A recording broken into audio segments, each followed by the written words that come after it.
अस्सलाम वालेकुम। उम्मीद करती हूँ आप सब खैरियत से होंगे। अल्हम्दुलिल्लाह मैं बिल्कुल ठीक हूँ।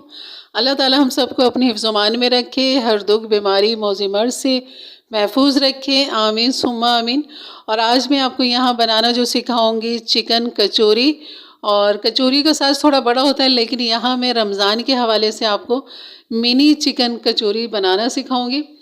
और क्योंकि बहुत लवाज़मात होते हैं दस्तरख़्वान पे रमज़ानों में, तो उसके साथ ये छोटी कचौरी बेहतरीन रहेगी।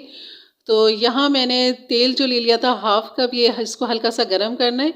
और मैदा जो ले लिया था मैंने 2 कप ले लिए थे। और यहाँ पर बस इस नमक मैंने इसके अंदर 1 टीस्पून मिक्स कर लिया था। और ये जो नीम गरम तेल है ये सब हम इसके अंदर डाल देंगे।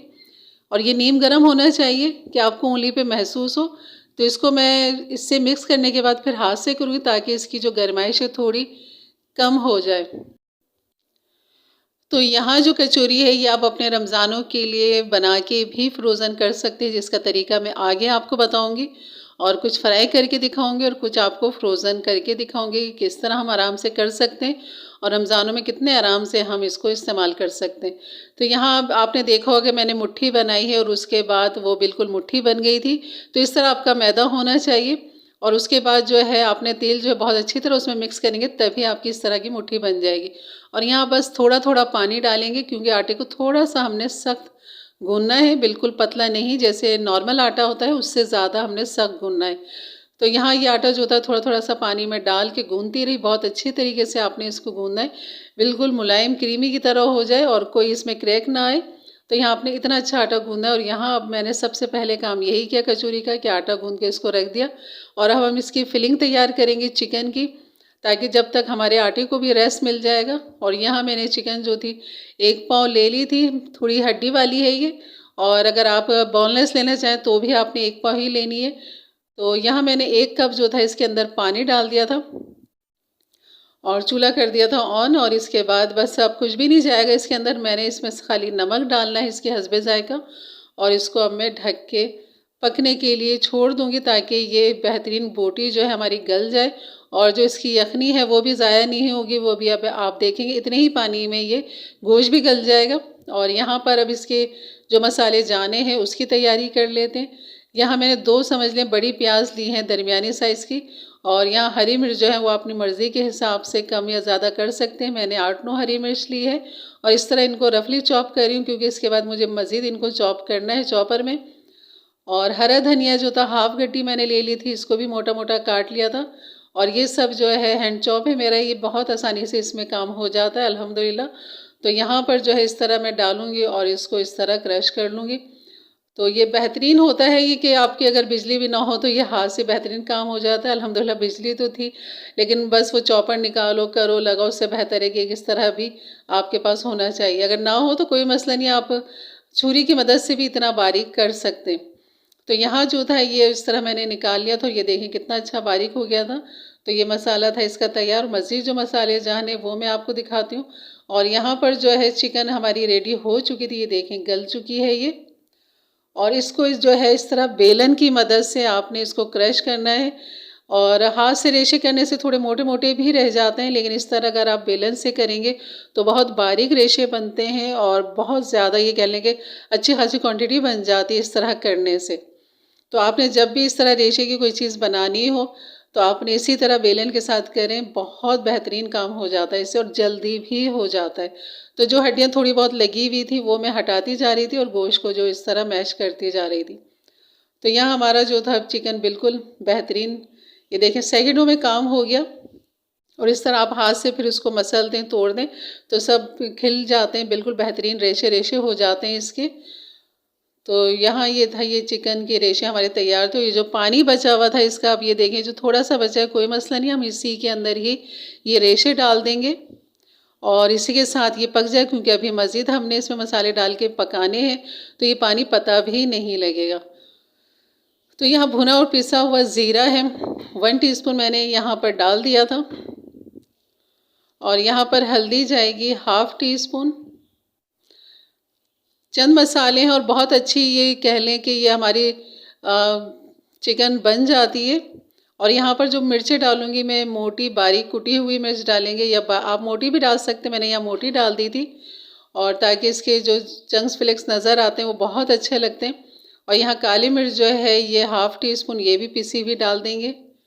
और नमक तो हम चिकन में डाल ही चुके थे, फिर भी हस्बे ज़ायक़ा थोड़ा सा आप डालना चाहे तो डाल सकते हैं, जैसे कि मैंने डाल दिया था। क्योंकि अभी इसमें प्याज और मसाले भी जाएंगे तो उस हिसाब से मैंने इसमें नमक थोड़ा सा और डाल दिया। बस अब करेंगे इसको मिक्स, और आँच मैंने थोड़ी सी दरमियानी रखी हुई है। उसी आँच पे आपने इसको अच्छी तरह मिक्स करना है, भूनना है। और यहाँ भी जो मैं डालूँगी, अभी घी भी डालूँगी इसके अंदर 2 टेबल स्पून के हिसाब से। ये देखें 1 टेबल स्पून और ये 2 टेबल स्पून। तो यहाँ ये घी मैंने डाल दिया, तो अब घी के साथ इसकी करेंगे भुनाई। आप ऑयल डालना चाहें वो भी डाल सकते हैं, और मेरे पास ये मिक्स होता है, ऑयल और घी दोनों मिक्स करके मैं रखती हूँ। और यहाँ पर जो था हमारा पिसा हुआ हरा मसाला, प्याज, हरा धनिया और हरी मिर्च, उसको मैंने यहाँ डाल दिया था चिकन में। तो आप इसकी क्वांटिटी देख रहे होंगे, तो इस हिसाब से मैंने नमक थोड़ा सा और डाला था। और यहाँ जो था अब इसको करना है मिक्स, आँच अभी भी दरमियानी है। तो बस ये फिलिंग जो है ये आप बहुत सारी चीज़ों में इस्तेमाल कर सकते हैं। चिकन समोसा बना सकते हैं, चिकन ब्रेड समोसा बना सकते हैं, और चिकन ब्रेड जो होता है वो भी आप बना सकते हैं। इंशाल्लाह वो भी मैं आपको बनाना सिखाऊंगी। तो ये फिलिंग आपकी बहुत सारी चीज़ों में काम आ सकती है। चिकन रोल बना सकते हैं इसी तरह, इसी फिलिंग के साथ। तो ये बहुत अच्छी और मज़े की फिलिंग बन जाती है। तो आप बहुत सारी बना के भी रख सकते हैं, और बहुत सारी चीज़ों में आप फिर इसको इस्तेमाल कर सकते हैं। तो यहाँ मिर्चें मुझे थोड़ी सी कम लग रही थी, तो मैंने 1 टीस्पून और डाल दिया था। तो ये फिलिंग थी हमारी बिल्कुल बेहतरीन और तैयार। और अब चलते हैं अपने आटे की तरफ, जिसको रेस्ट मिल चुका था। और यहाँ मैं दिखाना चाह रही हूँ कि पानी ऑयल बिल्कुल भी नहीं है इसके अंदर, बिल्कुल ये ड्राई हो चुका है। तो मैंने ढक दिया था इसको, फिर भी मैंने हल्की आंच पे इसको दम पे लगा दिया था। मैंने कहा जब तक जो है हम अपना बोर्ड को साफ़ करते हैं और इस पे करते हैं फिर कचौरियों का काम। तो ये आटे को हमारे रेस्ट हो चुका था, बस अब इसको मैं निकालूंगी, और इससे कितनी कचौरियाँ बनेंगी ये आप देखिएगा। तो आप अपने फैमिली के हिसाब से एक मैदे को ज़्यादा कर सकते हैं, हर चीज़ को डबल तिबल करके आप इस तरह अपनी फ्रोज़न कर सकते हैं। रमज़ान के हवाले से मिनी कचौरियाँ इसलिए रखी हैं ताकि हमारे जो है खाने में एक ही आ जाए, क्योंकि बहुत सारी उसके साथ लवाजमात और दूसरे होते हैं। तो कचौरी ज़ाया करने से बेहतर है छोटी छोटी कचौरी मैंने ये बना ली थी। और ये कह लें कि बस बेहतरीन थी छोटी कचौरी, बाज़ार के हिसाब से मैंने छोटी बनाई थी। तो यहाँ अभी आधा आटा मैंने रख दिया था, क्योंकि बोर्ड जो था वो जितना था इसी हिसाब से मैंने उसका आधा करके अब मैंने इसके पेड़े काटने हैं। यहाँ पर आप आटा देख रहे होंगे थोड़ा सख्त है ये आटा, तो आप नरम होगा तो फिर आप इस तरह काम नहीं कर पाएंगे। तो आपने आटे को थोड़ा सख्त रखना है, और अपने हिसाब से कचौरी का साइज़ आप बड़ा छोटा जैसा चाहे कर सकते हैं। अगर आप रमज़ान के हवाले से नहीं तो आप वैसे ही बनाना चाहें तो आप इसको डबल कर लें। जितने ये पेड़े मैंने लिए, इसका 2 पेड़ों का आप 1 पेड़ा बना के बिल्कुल इस तरह बड़ी कचौरी बना सकते हैं, जैसे कि बाज़ार में मिलती है, इस हिसाब से बना सकते हैं। और यहाँ पर ये मैंने छोटे छोटे से पेड़े बना लिए थे। और यहाँ बस दूसरा भी मैंने आटा उठाया, उसको भी इस तरह किया, क्योंकि सबको एक साथ लेके चलना है और सबको एक साथ तैयार करना है। तो इसलिए सबसे पहले आपने यही काम करना है, सबके एक साथ आपने पेड़े इस तरह बना के और इस तरह रोटी सी पतली पतली सी इस तरह बना के ये रख दें। और आप देख रहे होंगे ये चिपक नहीं रहा बिल्कुल भी। इसकी वजह यही है कि जो हमने नीम गर्म ऑयल इसमें डाला और अच्छी तरह मिक्स किया और गूंदा, उसकी वजह से ये बिल्कुल भी नहीं चिपक रहा। तो आपने इसी तरह इन सब की छोटी छोटी रोटियां बना लेनी है। टेढ़ी मेढ़ी हो रही हैं, होने दें, कोई मसला नहीं, क्योंकि अभी जो हमने काम करना है इसके साथ उसमें पता भी नहीं लगेगा। और यहाँ जो चिकन था उसको 5 मिनट हो चुके थे, तो मैंने प्लेट में निकाल लिया था ताकि ये ठंडा हो जाए। तो हमारी बेहतरीन सी फिलिंग तैयार थी। उसके बाद फिर मैंने सबको बेलना शुरू कर दिया था, और आप देख रहे होंगे मैं एक के ऊपर एक भी रखती जा रही हूँ, तो ये बिल्कुल भी नहीं चिपक रही थी। तो यही वजह है। और यहाँ पर जो था मैंने 1 टेबल स्पून मज़ीद घी ले लिया था। बस अब इन रोटियों को इस तरह रखेंगे, ऊपर हल्का सा घी लगाएंगे इस तरह चारों तरफ से, और फिर इसको जो है बिल्कुल जैसे हम पराठे बनाते हैं, चकोर पराठे, उसी हिसाब से हमने इसको इस तरह बेलना है। सॉरी, बेलना नहीं है, पलटना है। और यहाँ पर ये दूसरा हिस्सा और ये चौथा हिस्सा। अब इसकी तैयारी करनी है हमने सारी जो है ना, इसी तरह चकोर रोटी बनानी है। और इस तरह आप ये देख रहे होंगे जितना भी मतलब टेढ़ा मेढ़ा हो रहा था वो सब इस तरह चकोर होने से सब बेहतरीन हो गया। तो आपने इस चीज़ की फ़िक्र नहीं करनी कि रोटी टेढ़ी हो रही है या थोड़ा सा नोके निकली हैं, तो निकलने दें। यहाँ काम बेहतरीन हो जाएगा जब हम घी लगा के इस तरह चकोर रोटी बनाएंगे। अच्छा, एक काम आपने और करना है कि आपने हर पेड़े को जो है तरतीब से रखना है। जो पहला है तो वो पहला रहे, जो दूसरा है तो फिर दूसरा, इस तरह आपने तरतीब से काम करना है, क्योंकि इसको रेस्ट मिल जाता है। पहले पेड़े को काफ़ी अच्छा रेस्ट मिल जाता है, तो हमने पहले पे काम करना है और आखिर को फिर आखिर में करना है। इस तरतीब का आपने ज़रूर ख्याल रखना है। तो यहाँ ये सारा पहला स्टेप हो चुका था और अभी इसका करना है दूसरा स्टेप, वो भी आपने गौर से देखना है। तो यहाँ 5 मिनट रेस्ट देने के बाद मज़ीद जो था, अब ये मैं गिन रही थी तो आप भी गिन लें ये कितने हैं। ये 14 बन चुके थे। ये मिनी कचौरी जो थी चिकन की, ये 14 बन चुकी थी इतनी क्वांटिटी में। तो अगर आपने इससे ज़्यादा बनाना हो तो आप अपना आटा डबल कर सकते हैं। और जो फिलिंग थी वो मैंने थोड़ी ज़्यादा बनाई थी ताकि दूसरी जगह भी मुझे इसका काम था। और यहाँ आप देख रहे होंगे कि मैंने उनको रेस्ट देने के बाद जो पहला पेड़ा था उसे उठाया और उसके बाद इसको इस तरह, बस ये देख रहे होंगे आप, फोल्ड इस तरह मैं फोल्ड करती जाती इनकी नोकों को। तो आपने इस स्टेप को बहुत गौर से देखना है और इस तरह आप इसका बस पेड़ा बना लें और फिर इसको स्टेप बाय स्टेप आपने सबको इसी तरह ही तैयार करना है। तो आप देख रहे होंगे जो जोड़ वाली जगह है वहीं पे मैं उठा के इसको नोकों को वहीं पे फोल्ड कर रही हूँ। तो आपने भी यही इस चीज़ का ध्यान रखना, जो चिकनी जगह है वहाँ पर आपने फोल्ड नहीं करना और जो जोड़ वाली जगह बनती है हमने वहीं पे इसको फोल्ड करना है। तो मैं इन सबको जो है इसी तरह बना बना के तरतीब से ही, वही पहला कौन सा है दूसरा कौन सा, इस तरतीब से हम रखते चले जाएंगे ताकि तरतीब से काम होता रहे और हमें पेड़ों का जो रेस्ट है वो आराम से मिल जाए ताकि काम करना आसान हो जाए। तो यहाँ ये सारे मैंने इस तरह स्टेप्स के साथ कर लिए थे, तीसरे स्टेप के साथ। और अब जो है इसको मैंने मज़ीद 5 मिनट रखने के बाद फिर इसको, अब हम इसका काम फिलिंग का करेंगे। फिलिंग का काम है इसमें,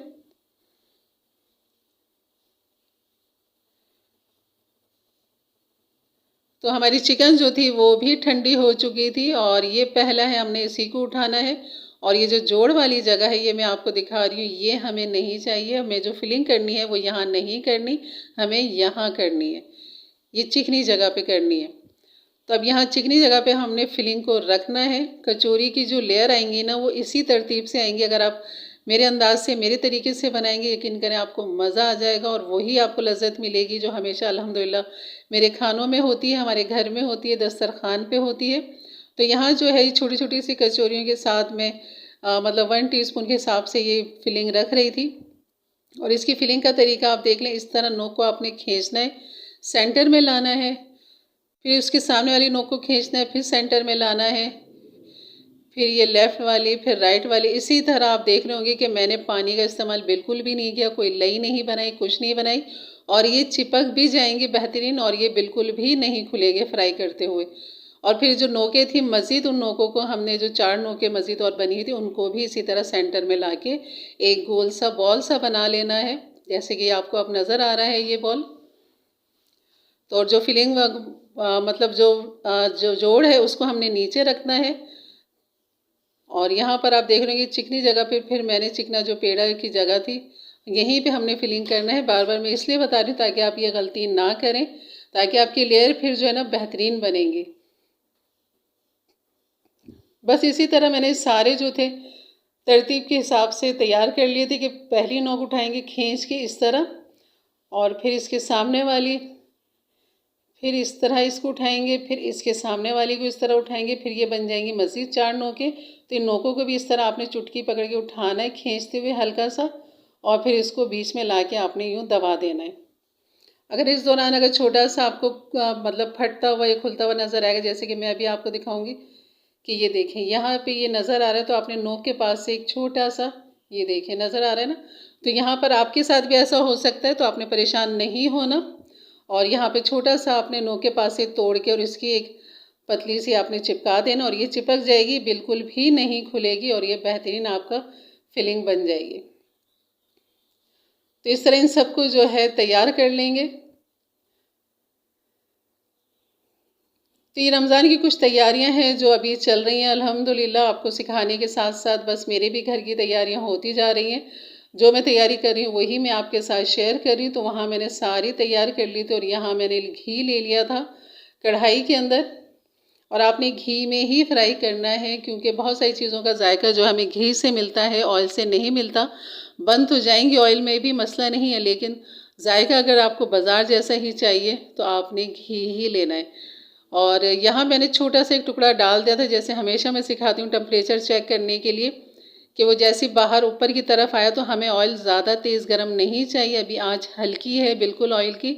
और यहाँ पर जो था इस कचौरी को आपने हथेली पे इस तरह रखना है और हल्के हाथों से प्रेस करना है, फिर उंगली की मदद से इस तरह आपको बढ़ाना है जितना आप बढ़ाना चाहें इसे, और ज़्यादा नहीं, हमें थोड़ा सा मोटा ही रखना है। और ये देखिए डाल दिया, डालते ही आप देख रहे होंगे बिल्कुल बबल्स नहीं है, हल्के हल्के से अब आप आना शुरू होंगे, तो बस हमें इतना ही टेम्परेचर चाहिए।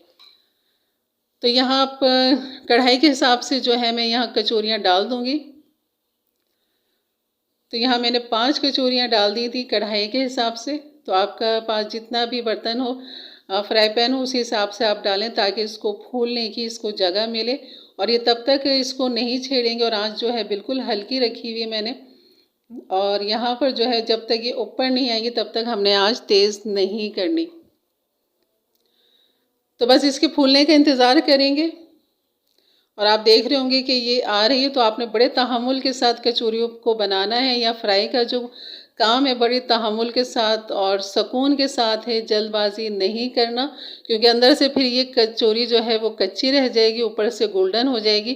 तो ये बिल्कुल हल्की आंच पे जब कचौरी ऊपर आ गई तब मैंने आंच कर दी थी तेज़, ताकि ये अब फूलना शुरू हो जाए। तो आपने इसी तहम्मुल के साथ बनाना है और पकाना है। आपने देखा होगा कि मैंने जोड़ वाला जो हिस्सा है वो मैंने सबसे पहले तेल के नीचे किया था, उसके बाद फिर जब ये ऊपर आ गई थी थोड़ी देर के बाद फिर मैंने इनको फ़ौरन पलट दिया था। तो आपने इसी तरह से इसको पलटते रहना है हर 5-5 मिनट बाद, थोड़ी देर बाद। तो इसी तरह ये पकती जाएंगी और ये गोल्डन होती जाएंगी। बिल्कुल दरमियानी आंच पे आपने इसको बनाना है, फुल तेज़ भी नहीं करना। और यहाँ दरमियानी आंच मैंने रखी हुई, जिससे ये बेहतरीन कलर इनका आ रहा है। और अभी आप देखेंगे कितना खूबसूरत कलर इसका आ जाएगा। थोड़ा सा टाइम लगता है लेकिन ये अंदर तक पक चुकी होती हैं, बेहतरीन गल चुकी होती हैं। और इनके वर्क है, इनका क्रंचपन, और आप जो देखेंगे इतनी खस्ता थी कि आराम से ये टूट रही थी और बिल्कुल भी रबड़ जैसी नहीं हो रही थी। और खाने में भी आसान और बनाने में तो आपने अब देख लिया कितना आसान है। तो इसी तरह अपने लिए बनाएं, अपने घर वालों के लिए, अपने दस्तरखान की रौनक बनाएं। और ये देख लें बेहतरीन ये तैयार हैं। लाइनों में खड़े होने से बेहतर है बाहर रमज़ानों में तो आप अपने घर में बनाएं, ताकि मर्दों को थोड़ा सुकून मिले, ताकि बाज़ार से ये चीज़ें लानी ना पड़े। तो आप ये बना के फ्रोज़न भी कर सकते हैं, जैसे अभी आगे मैं आपको दिखाऊंगी। तो यहाँ मैंने 5 ये तैयार कर ली थी, बाकी मैं आप फ्रोज़न करना कैसे होता है ये देखें। लुक देखें माशाल्लाह कितनी खस्ता, और कलर देखें बिल्कुल बाज़ार जैसी कचौरियों जैसा ही है, लेकिन उनसे ज़्यादा अच्छी लजीज साफ़ सुथरे आपके घर में बनी हुई। अब ये जो रह गई थी इनको मैंने ढक दिया था ताकि ये ड्राई ना हो। ये देखें इस तरह मैंने इनकी मतलब रोटियां बना ली थी, जैसे डायरेक्ट बस अब आप तेल में डालेंगे और ये तैयार हो जाएंगी। तो ये मैंने शॉपर ले लिया था, इसके अंदर अब इसको मैं इस तरह रखूँगी और जितनी इसके अंदर आएंगी इतनी मैं इसके अंदर डाल लूँगी। तो इसके अंदर ये 3 आ गई थी, क्योंकि अभी हमने इनको मतलब इनको हार्ड करना है, थोड़ा सा फ्रोज़न करना है, फिर उसके बाद इनको एक जगह पे करके मैं रख दूँगी। तो इस तरह ये एक थैली के अंदर 3 आ गई, तो इसी तरह मैंने बाकी भी जो थी इसी तरह रख दी थी और इनको फ्रीज़र कर लिया था। और कुछ घंटों बाद जब ये हार्ड हो गई थी उसके बाद फिर मैं आपको बताती हूँ कि मैंने किस तरह इनको फिर रखा।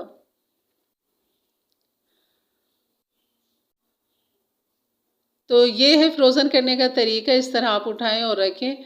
और जब आपको बनाना हो तो आप आराम से जो है नीम गरम तेल के अंदर डालें और इसको ऊपर आने दें, फिर तेज़ आंच कर लें और ये बेहतरीन तैयार हो जाएंगे आपकी, इसी तरतीब से जैसे कि हमने ये तैयार किए। तो यहाँ मैं आपको एक तोड़ के दिखाती हूँ कि अंदर तक कितनी क्रंची क्रिस्पी है ये, और अंदर से इसकी फिलिंग भी जो नज़र आएगी बहुत ज़बरदस्त ही फिलिंग। तो इंशाल्लाह आपने इसी तरीके से बनाए। इसके साथ मैं आपको चटनी भी इसकी बनाना सिखाती हूँ, जो अक्सर बाज़ार में मिलती है, लाल रंग की चटनी, सौंठ वाली चटनी। तो वो मैं आपको दिखाती हूँ। ये देखें अभी बहुत गर्म था, बड़ी मुश्किल से मैंने इसे तोड़ा है क्योंकि गर्म काफ़ी है और धुआं आप निकलता हुआ देख रहे होंगे। तो यहाँ एक खस्तापन देखें माशाल्लाह, और इसके लेयर देखें अंदर से जो इसकी लेयर नज़र आ रही है कचौरी की, तो यही मज़ा देती है। तो इसी तरह आप बनाएंगे तो इंशाल्लाह आपकी भी कचौरियाँ इसी तरह बनेंगी। तो आप कीमे की फिलिंग बनाना चाहें तो भी इस तरीके से बना सकते हैं, और चिकन की बनाना चाहें तो भी इस तरीके से। दोनों की फिलिंग का तरीका सेम है बिल्कुल। तो यहाँ चिकन जो है ज़्यादा पसंद की जाती है, चिकन कचौरी ज़्यादा इस्तेमाल होती है, ज़्यादा पसंद की जाती है, इसलिए मैंने सोचा पहले आपको चिकन कचौरी ही बनाना सिखाऊं। और मैं साथ साथ ये टेस्ट भी करी थी, बेहतरीन मज़ा था और लाजवाब था। इतनी खस्ता थी कि आराम से टूट रही थी और बस मज़ा आ रहा था। तो चलिए अब मैं आपको बनाना सिखाती हूँ इसकी चटनी। और इसकी जो चटनी है सौंठ वाली चटनी है। आपको मैंने एक खट्टी मीठी चटनी सिखाई थी, उससे थोड़ी सी ये हटकर है। तो यहाँ पर मैंने एक पैन ले लिया था और इसके अंदर ये फ्रोज़न इमली का पल्प है जो लिखा हुआ है, आप देख रहे होंगे। तो ये मैं बना के मैंने 1 पाव इमली का बहुत सारा बना लिया था। इस तरह इनके ये पैकेट बना लिए थे और ये निकाला, क्योंकि यहाँ मेरे टाइम की बचत हो गई कि मुझे भिगोना नहीं पड़ा और इसकी गुठलियाँ निकालनी पड़ी, तो उस काम से बच गए। तो फ्रोज़न चीज़ें बाज़ ऐसी होती हैं जो आपके लिए काम आसान हो जाता है। यहाँ 2 टेबल स्पून ऑयल ले लिया था और इसके अंदर जो है 1 टेबल स्पून आप सौंफ डालेंगे। तो सौंफ को कोई क्रश नहीं करना, कुछ नहीं करना, बस हमने यहाँ पर सौंफ को हल्का सा गोल्डन करना है।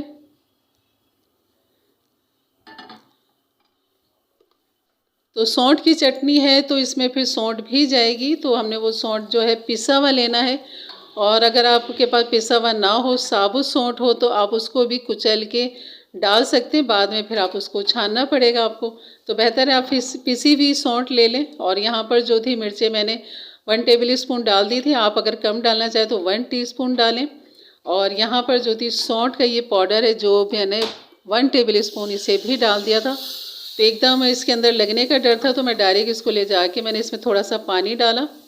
और यहाँ पर जो था मैंने कॉर्नफ्लोर 2 टेबल स्पून 1 कप पानी के अंदर घोल लिया था और वही मैं अब इसके अंदर डालूँगी। ये कॉर्नफ्लोर डाल देंगे 2 टेबल स्पून 1 कप पानी के अंदर। तो अभी पानी इसमें मज़ीद और जाएगा, तो इसकी मर्ज़ी के हिसाब से ये देखें। अभी ये और मैंने इसके अंदर डाल दिया है, तो मज़ीद इसमें पानी अभी और जाएगा, क्योंकि हमें चटनी ये काफ़ी अच्छी खासी बनानी है। मिर्चें 1 टेबल स्पून है, सौंठ 1 टेबल स्पून है और जो सौंफ है वो भी 1 टेबल स्पून है। और इमली का जो पल्प है ये 1 कप है और 1 कप ही इसमें ये चीनी जाएगी। तो यहाँ मैंने चीनी भी डाल दी, इमली का पल्प भी डाल दिया। अब बस अब इसको पकाना है गाढ़ा होने तक, जब तक अपनी मर्ज़ी का इसमें थिकनेस ना आ जाए। और इसमें जो जाएगा कलर हमने डालना है इसके अंदर, रेड फूड कलर है ये। तो ये आपने रेड फूड कलर डालना है इसके अंदर, क्योंकि कलर जो है इसका बिल्कुल हमें बाज़ार वाली चटनी के लिए तरह लेकर आना है। और जो पकोड़ों के साथ, कचौरियों के साथ मिलती है ये चटनी, और ब्रेड पकोड़े के साथ मिलती है, मतलब आलू के किसी के भी कोई भी फ्राई चीज़ हो आपके दस्तरखान के ऊपर, तो उसके लिए ये चटनी बेहतरीन है, सौंठ की चटनी। और जो खट्टी मीठी चटनी बनाई थी वो भी हरी चटनी है। तो सारी ही माशाल्लाह एक से बढ़कर एक हैं। तो आपको जो पसंद हो आप इसमें से बनाएं और अपने अभी से बना के रख लें, क्योंकि ये बिल्कुल ख़राब नहीं होती, ये पक चुकी होती है अच्छी तरह। और इसको आप नीचे फ्रिज में रखें तो ये बिल्कुल भी ख़राब नहीं होती, आराम से चल जाती है। अगर आप इसमें गीला चमचा ना डालें, उंगली का टच ना करें, तो ये बेहतरीन लंबे टाइम तक चलती है, ख़राब नहीं होती। अगर आप इसमें झूठी चटनी मिला देंगे, टच कर देंगे, उंगली लग जाएगी आपकी, तो फिर ख़राब होने का थोड़ा डर होता है। तो आपने इस चीज़ का ज़रूर एहतियात रखना है अगर आपने एक लंबे टाइम तक चलानी है तो यहाँ पे चटनी का कलर देख रहे होंगे बिल्कुल आ चुका है। कलर के हिसाब से जितना हमने डालना था तो आपने भी इसी तरह करना है। और इसकी थिकनेस मैं चेक करी थी जो अभी काफ़ी गाढ़ी हो गई, तो मैंने थोड़ा पानी और डाल दिया इसमें और मैं इसको मज़ीद पका रही हूँ अब। तो कम से कम आपने 5 मिनट तो इसको पकाना है ये सब चीज़ें डालने के बाद। तो अब ये देखें थोड़ा ये ठंडा हो गया था, तो मैंने सोचा आपको ये दिखाऊं। और इसके बाद मैं अब बस जार के अंदर इसे डालूंगी और नीचे फ्रिज में रख दूंगी। तो ये रमज़ानों की बेहतरीन हमारी सौंठ की चटनी तैयार थी ये। तो जार जो था बिल्कुल खुशक है ये, इसको अच्छी तरह धो लिया था, खुशक कर लिया था। उसके बाद ये चटनी इसके अंदर डालें। कोई भी पकी हुई चटनी का अगर आप इसी तरह एहतियात करेंगे जार का, और उंगली की मदद के उंगली ना लगे, टच ना हो, झूठा इसके अंदर ना जाए, तो ये चटनी आपकी बेहतरीन चलती है। तो ये हमारी चटनी तैयार थी, यकीनन आपको पसंद आई होगी। और ये है फ्रोज़न कचौरियाँ, जिनको मैंने इसको तरतीब बाय तरतीब इस तरह रख लिया था ये सख्त होने के बाद। तो इंशाल्लाह आपको ये वीडियो ज़रूर पसंद आई होगी, तो एक लाइक कर दीजिएगा एक अच्छे से कमेंट्स के साथ। तो मिलते हैं इंशाल्लाह एक अच्छी वीडियो के लिए, तब तक के लिए इजाज़त दें। अपना बहुत सारा ख्याल रखें, दुआओं में याद रखें। अल्लाह हाफ़िज़।